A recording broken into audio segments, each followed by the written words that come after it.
Hey, what's up, punks? Mayhem here. You got figured here in the producer chair. Welcome to Beyond the Pit, the show where we talk about music, life, and mental health issues directly with artists, experts, and survivors. Joining us for today's edition of Beyond the Pit, we got Clint Spain from Kamikaze Zombie. Figured, give him the rundown. Hey, punks, just a reminder you can find all this and all of our Beyond the Pit interviews on the official RockMental YouTube channel. Also, you can find them on Spotify, Apple Podcasts, and Amazon Music.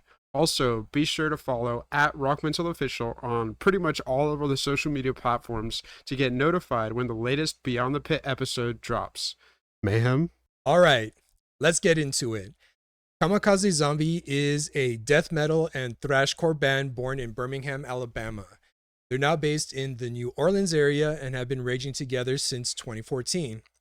They have a powerful, aggressive sound and are routinely tapped to support huge bands like Cannibal Corpse, The Black Dahlia Murder, and Goat Whore. I mentioned before that I'm a huge fan of horror metal acts like The Misfits and Rob Zombie, as well as the work of horrorcore mavens like Skinned and Bruces.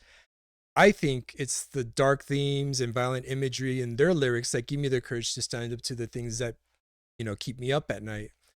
The music is aggressive, unforgiving, and just straight up brutal at times.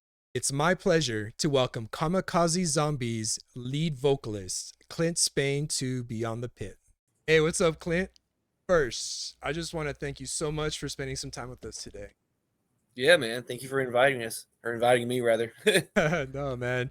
Dude, we are huge fans of Kamikaze Zombie here. We featured you guys on RockMental, our live stream a couple of weeks ago, and ever since then, whenever we need just a stiff kick in the ass, we'll throw your Spotify channel up and max out the volume, and magically we get it done. Dude, I appreciate it, dude. So, Kamikaze Zombie formed in Birmingham, Alabama in 2014. Tell us about how you guys started jamming together and the evolution that's happened ever since. Okay, yeah. So we started in 2014 when I was in Birmingham. My mom is from Birmingham, but my dad's from New Orleans. That's how I got the Birmingham New Oh, Orleans okay. connection. And so we moved from New Orleans up to Birmingham. My mom and dad divorced. I met my buddy Damon, who he and I started the band after a failed business venture. Okay. And in 2014, I was doing massage therapy personal training, and it fell apart. Yeah. So we fast forward. We didn't really do anything really until 2016. Is when the band really started kind of making moves. And at that point, Damon and I were just at different places in our lives. So we actually separated and went different ways. And I moved forward with Kamikaze Zombie with a whole group of guys as a revolving door, really, for a long time. And then we fast forward to 2020, and Trevor, my drummer now, joined the band. He's been with me now for 5 years. Okay. And then my bass player, Oliver, joined shortly after that, probably about a year maybe. So he's been with me about 4 or 5 years. And then Damon rejoined the band about a year ago. Oh, that's awesome. Oh, no, not a year ago. He's been with us now since Christmas.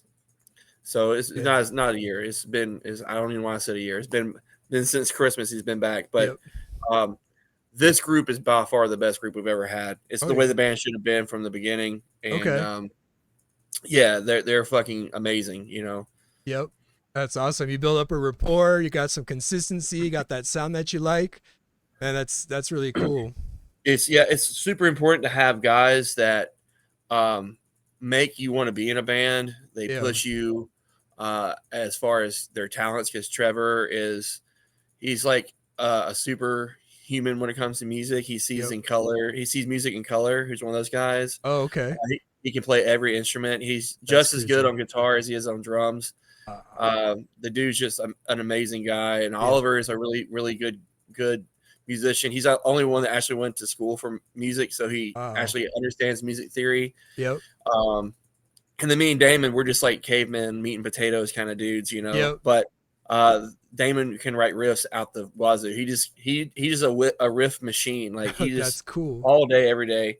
But no, but they also make touring fun because we all get along. We're all friends. There's no beef. Like in the past, I've had band members who made being in a band and touring just Yeah. brutal. You didn't even want to be in the van with the people or even be in the same room with them, you know. Oh yeah. So these guys are just a complete gem to have in a band. Yeah, man, that's awesome. You know, you can really tell in this demo just how tight you guys are. The sound is just awesome. Kick my ass the first few times I listened, man. Still kicks my ass right now.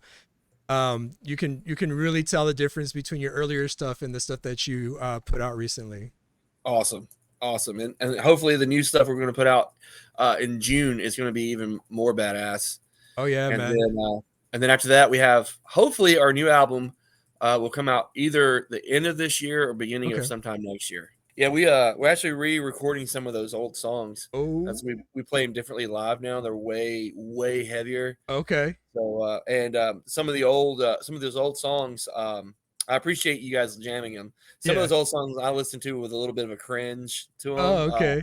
Because when I wrote them, I had a specific drum part in mind or a specific like breakdown part in mind, and either the old drummer at the time didn't get what I was going for or couldn't physically play what I wanted him to play, or the guitar player had in the band at the time would put over a solo over my breakdown part and just kind of change the entire dynamic of the song. Okay. So the new drummer, well, I say new, he's been with me 5 years. Trevor, he can play basically anything. That dude's a fucking robot. So awesome. We've re-recorded a lot. We mapped out the songs to be more where they're supposed to be, and then we just brought in my buddy Damon, who was the original guy when I started Kamikaze Zombie back in 2014. He's playing guitar now, and his tone is that old school Florida death metal, early 90s tone. And it's just so fucking heavy, dude. It's awesome. I can't wait for you guys here. We're actually hitting the studio to record that sometime in May. Yeah. And we're gonna put our album, The Story of All Things, is 6 years old this summer. So we're trying to shoot for June 6th to be 666 anniversary of The Story of All Things. And put those old songs out with a facelift. Okay, like dude, that's awesome. So we got some stuff coming up, hopefully sometime in June. That's awesome, man. I think, you know, the older stuff that I got to listen to, some of the sampling from like movies and stuff like that. Definitely brought me back to like Rob Zombie and kind of like almost like the Misfits too, in a way, like just kind of it just gives it like a cool feel to it. And that's what really really kind of gave me some nostalgia with you. Yeah, dude. So bringing that up, so as a kid, the band White Zombie was a gigantic part of my childhood, and it really fused my second love, which is horror movies and comic books and all that shit. So like as I grew, I was like, I want to do a band like that. And then having the band named Kamikaze Zombie, I was like, okay, I got to really be careful how I tread here. I want to nod to White Zombie, but I don't want to rip them off, you know. So we went a little, I think we went a lot heavier than they are, but they have more electronic kind of elements to it. You guys, so I do have a question about that. We could go to it, but you know, horror music or like the horror themes in music are something like really for me kind of gives like a body almost to all those things that keep me up at night. Like it makes it gives me something to focus on. It's like when I'm standing up to it, it's like it gives me the energy to kind of like fight back against those things. So like when you're writing a song, like what kind of goes into that? Like the horror themes along with something going on in your life or something that you went through? Boy, that's a heavy question. So when I write lyrics, I try to do two things. Like it has to be real to me. Because I have to sing it every night. And if I was just singing straight up, well, there's occasions where I can be just this is a fun song. But most of the time it's a real thing. But then I try to incorporate the horror movie themes over top of it. So I take fucking months writing those songs with the lyrics and stuff. Because I try to do the two things where it's over the top of each other. And so we just wrote a new song called "As You Held Hands with Death." And it'll be on a brand new album coming out later this year, like around September or so, whatever. But the lyrics, I wrote it about on the surface level, it's about Nosferatu. Yeah. And it's the love story of Nosferatu and how him and Lily and all that stuff. Because I just saw the new Nosferatu movie and I fell in love with it. And I'm such a vampires and horror movies in general are just something I'm so obsessed with. It's cool. But my grandmother also passed away at the beginning of January. Oh wow. Of a heart attack. And so I started noticing how vampires and like heart disease can kind of be the same thing. Yep. Cancer, they're kind of similar. They have a lot of similar lives. So I wrote it about my grandmother passing, but also about Nosferatu and his love with Lily and all this. So yeah, that's really they overlay a lot. Yeah, and I think that's something that's kind of missed in kind of horror themes is like, yeah, it's fantasy, right? But it ties to something much more deeper in us. And I'm sorry to hear about your grandmother. My grandmother passed away, let's say 3 or 4 years ago, and it's still yeah, tough. Man. Yeah, they especially when they're like really close to you, it makes it tough. But yeah, I just had to get that off my chest in some way and to put it in the song, and it just fit the song. And people, heart disease is really common with a lot of people, and like heart attacks are so unfair because like you can be just healthy, and then all of a sudden one day just bam, just one day, yeah. So yeah, that song just felt like I just had to put that in the song. Oh no, that's awesome. And hearing the emotional connection to music is also something really interesting to me because it gives you a little bit of insight to the person singing or the band creating the music, but then it gives you like a little connection, right? Like, oh, this guy's been through something that I went through. And I talk about, for me, like the biggest one I could talk about is like Deftones, Hole in the Earth. Yeah. Chino Moreno's going through pretty much the same thing I was going through at the time. So when I heard that song, I was like, man, this guy gets it. Like, like we're there. And so when I hear like horror themed stuff, like the Misfits and Rob Zombie, which can seem kind of juvenile sometimes, I guess, but then you hear really what they're saying is like, this is what I'm afraid of, or this is what scared me. Sure. This is something bad that happened to me, and this is how I'm kind of giving it a personality. Right. And then there's also the other side of it. It can just be a release from the world. Sometimes you just want to zone out and just not think about reality. Yeah. And like a song like of ours, Bachelor Son of 100 Maniacs. Yeah. I heard the song and I was like, this is really cool. I have nowhere to go with the lyrics of this. I was in a hurry with it, so I was like, I'm just gonna write about one of my favorite horror movies of all time. Yeah. Which is Nightmare on Elm Street Part 3, Dream Warriors. Okay. And then I just gave a nod to Dawkins. I stole some of his lyrics from that song Dream Warriors that he did for the soundtrack. Okay. So it's like he has that part where it's like Dream Warriors part or whatever. Yeah. So I used it and I used that part, but I just flipped it on his head because they're never gonna fucking make it out of that movie. Like no one survives that shit. And I have a poster hanging like right in front of me because if you see behind me, I have all these horror movie posters. Yeah. But in front of me also, there's my whole house is just decked out with horror movie posters. I'm such a horror nerd.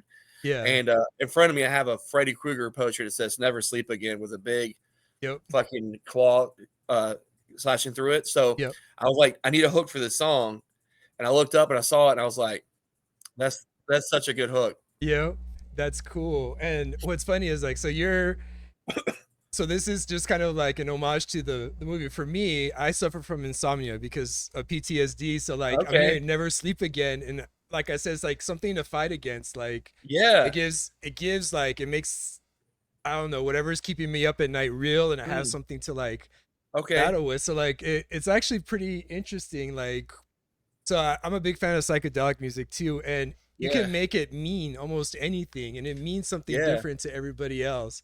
That's what I really appreciate about this kind of music, the horror themed stuff, because it means something different to everybody. Like you write a love song in, Taylor Swift song, you know what it's about.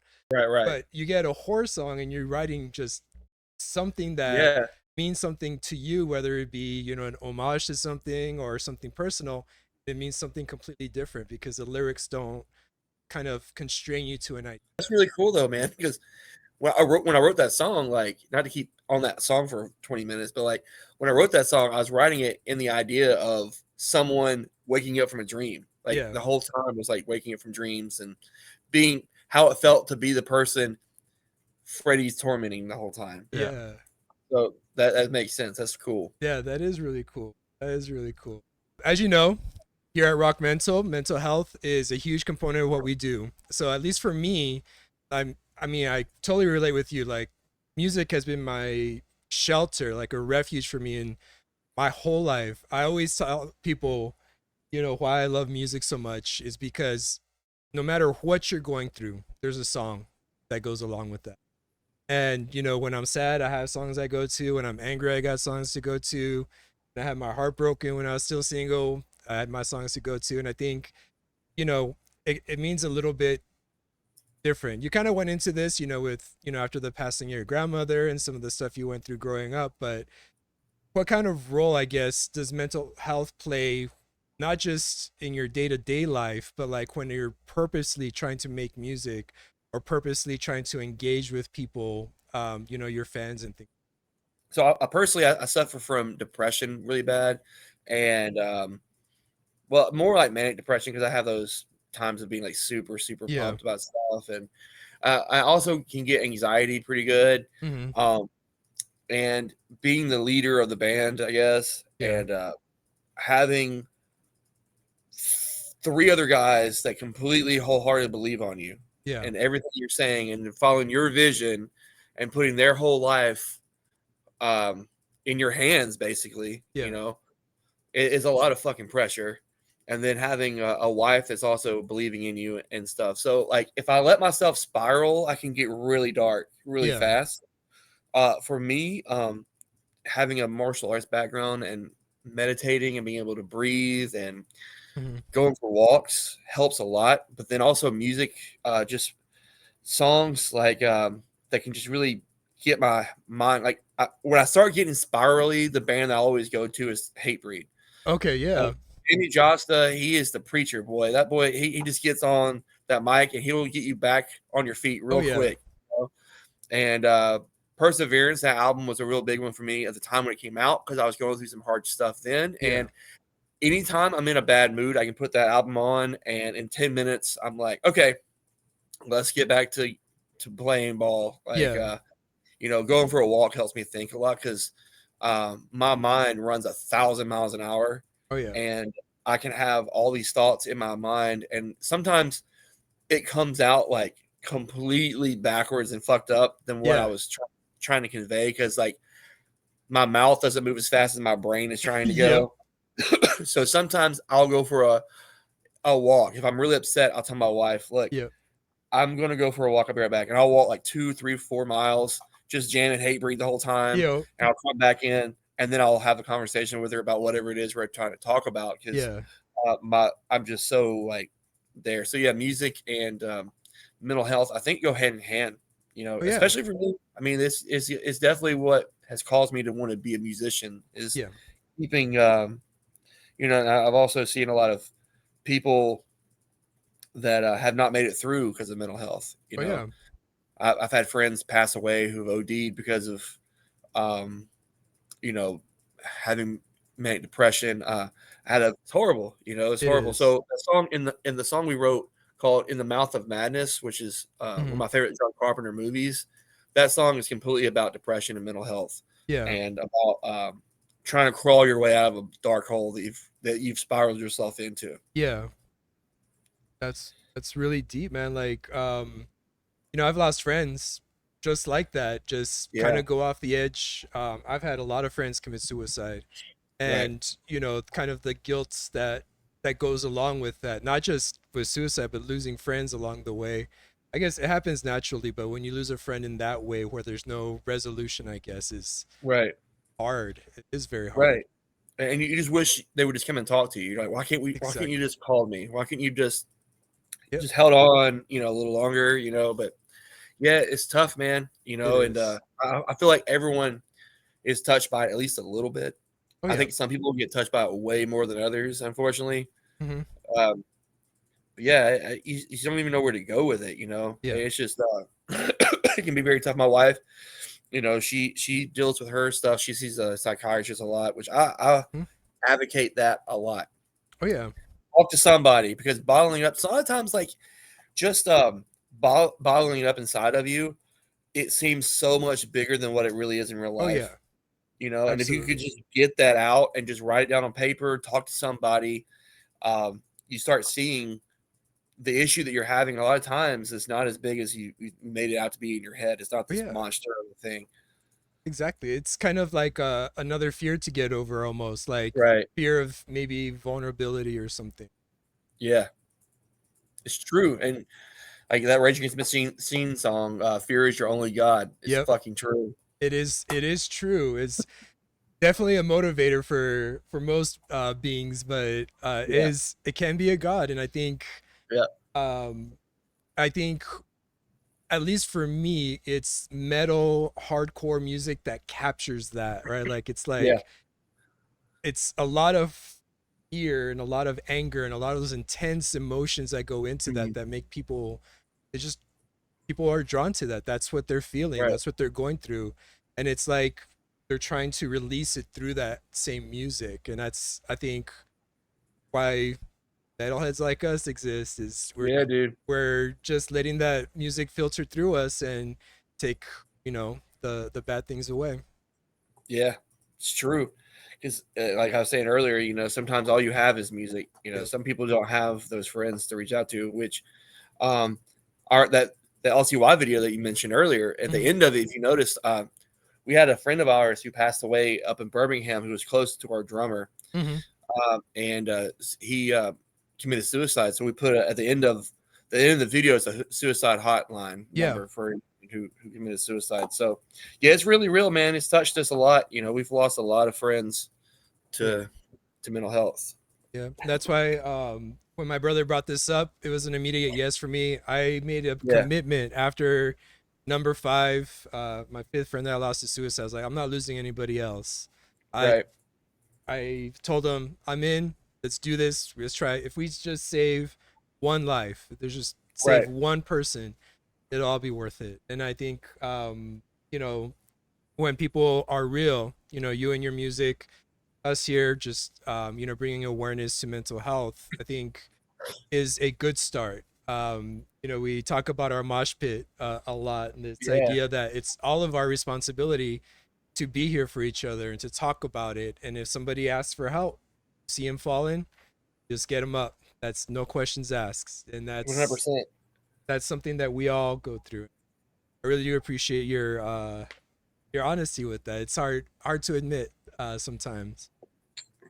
Oh, dude, yeah. Some people, I'm kind of one of those people too. I like to bottle stuff up pretty hard, and sometimes my wife will be like, "What's wrong?" I'm like, I'm not ready to talk about it right now. Yeah.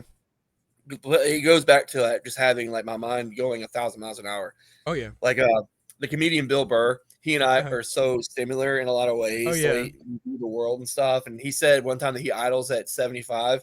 So like, so it's easy to get pissed off. He's like, "Where's this coming from?" He's like, "I've been idling at 75 all day. So Yep. going to 90 is not that big of a deal. It's not a 0 to 100 thing. It's like a Yep. 75 to 100 thing.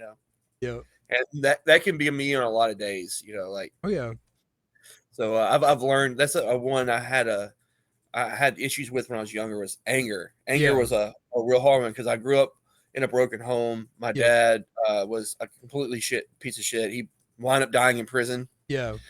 and so I was very angry as a Hmm. young man, and I didn't really have um, any outlets until I found music and Yeah. martial arts later in life. And the martial arts has really tempered my anger. Yeah.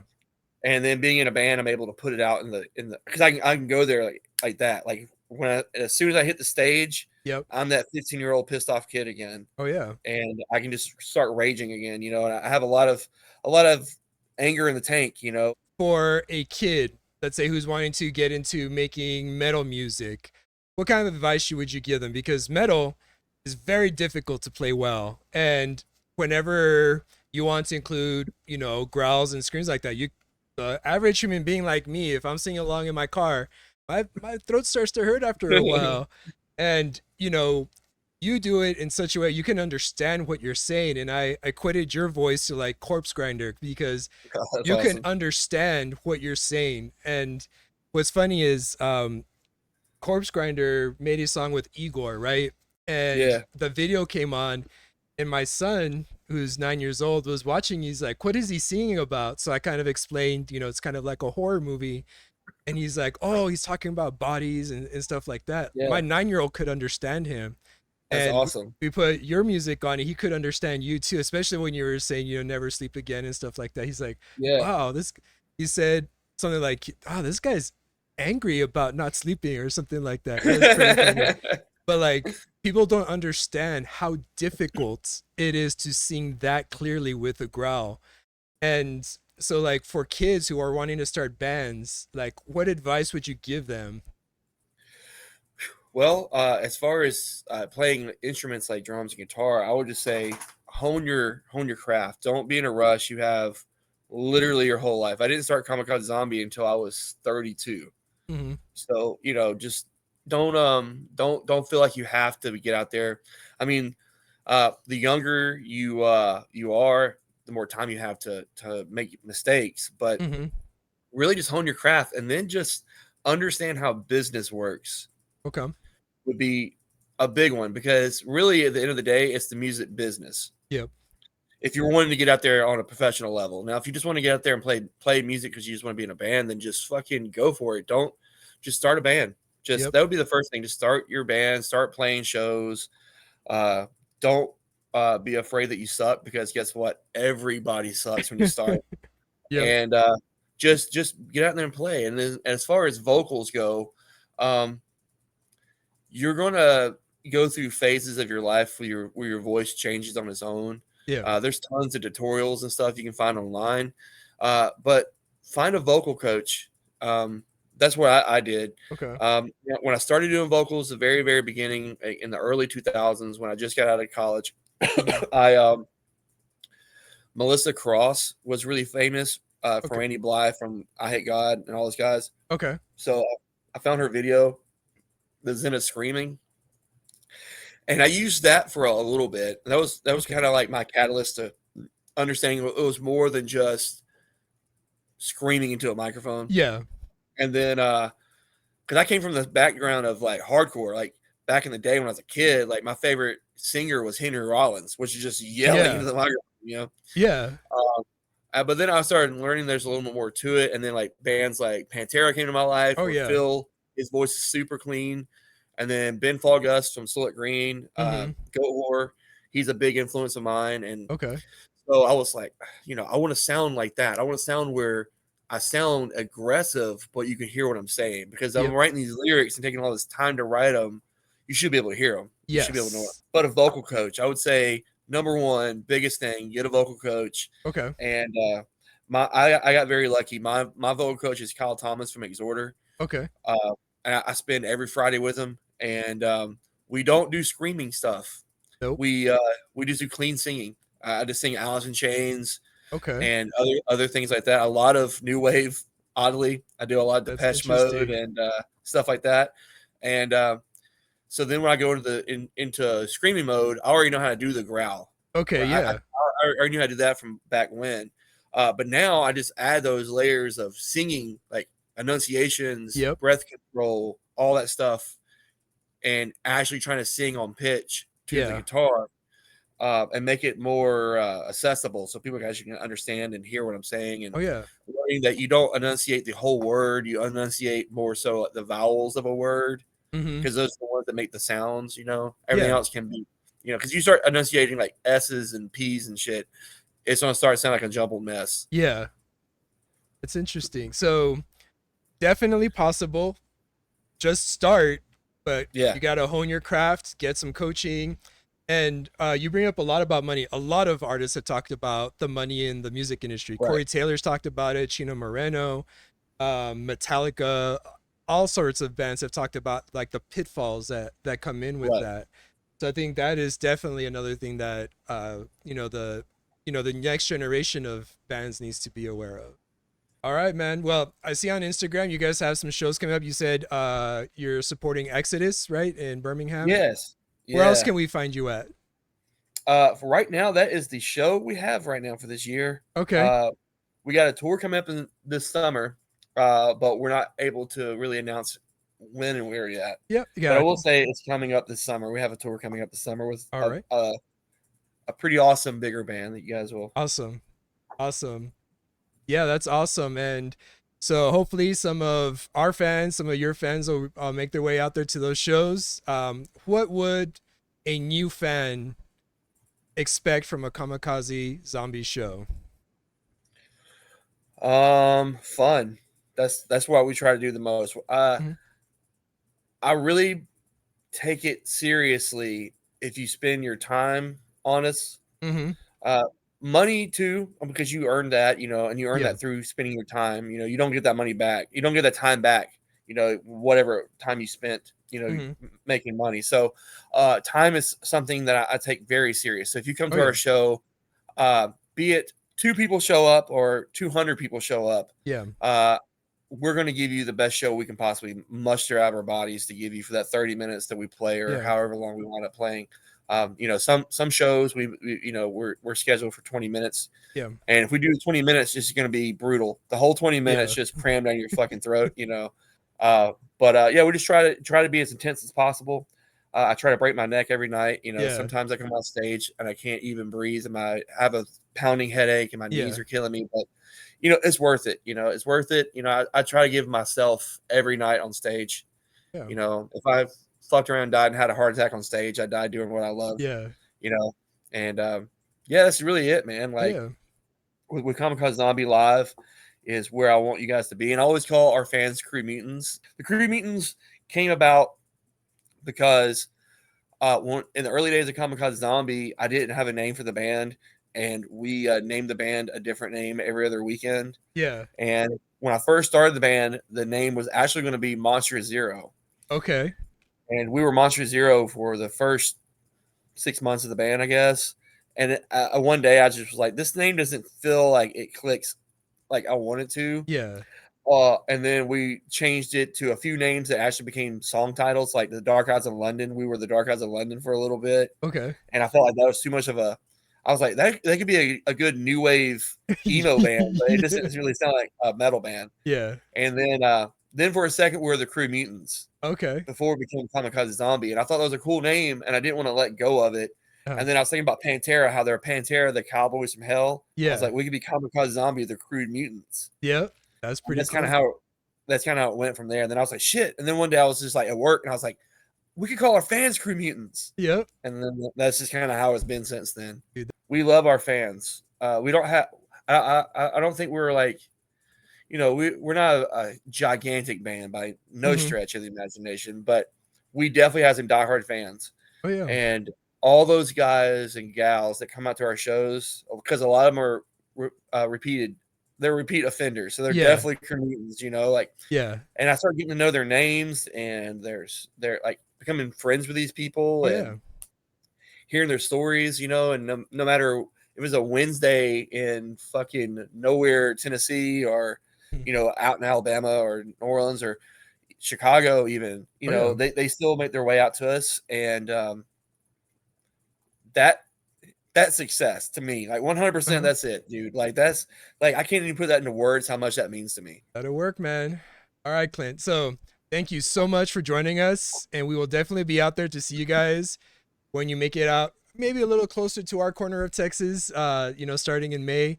Looking forward to your new stuff. Your release in June, and later this year your album. Man, it's great having you on the show. This is honestly like me being a kid, dreaming and stuff. It's really cool. Oh, dude, well, I appreciate you having me, man. That's fucking awesome. Yeah, appreciate it. We have links to Kamikaze Zombies music pages on rockmental.com. Please give them a follow. Like we mentioned before, you can find all this and all of our Beyond the Pit interviews on the official RockMental YouTube channel and on Spotify, Apple Podcasts, and Amazon Music. Mayhem. All right. Thanks for joining us for Beyond the Pit. Join us next time as we talk to a band that we're really, really excited about. We'll give you a heads up on social media, but only if you follow us at RockMental Official on Facebook, Instagram, YouTube, and TikTok. This is Mayhem. I'm out.